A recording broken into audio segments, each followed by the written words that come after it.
Manchester City coach Pep গার্দিওলার coaching ক্যারিয়ারের ১০০০তম ম্যাচটিকে দুর্দান্ত এক জয় দিয়েই স্মরণীয় করে রাখল তার শিষ্যরা। গতকাল রাতে ইতিহাদ স্টেডিয়ামে পুরনো প্রতিপক্ষ লিভারপুলকে ৩-০ ব্যবধানে হারিয়েছে তার দল। সিটির হয়ে গোল ৩টি করেন আর্লিং হল্যান্ড, নিকো গঞ্জালেস ও জেরেমি ডোকু। এদিন ম্যাচের শুরুতেই এগিয়ে যাওয়ার সুযোগ পেয়েছিল সিটি। ম্যাচের ১২ মিনিটে জেরেমি ডোকুকে ফাউল করেন লিভারপুল গোলরক্ষক জিওর্জি মামারদাশভিলি।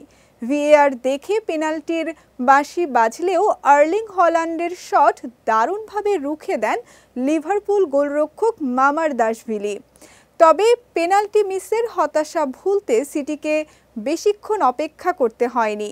২৯তম মিনিটে মাথিয়াস নুনেসের মাপা ক্রস থেকে হেডে দলকে এগিয়ে দেন হল্যান্ড। এটি লিগে ১১ ম্যাচে তার ১৪তম গোল।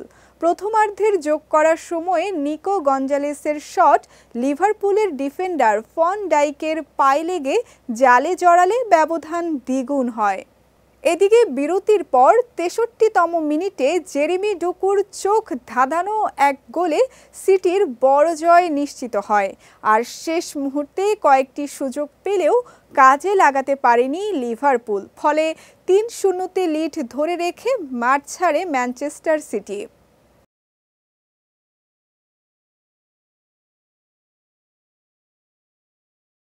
অন্যদিকে ১১ ম্যাচের ৫টিতে হেরে ১৮ পয়েন্ট নিয়ে পয়েন্ট টেবিলের তালিকার অষ্টম স্থানে নেমে গেছে লিভারপুল।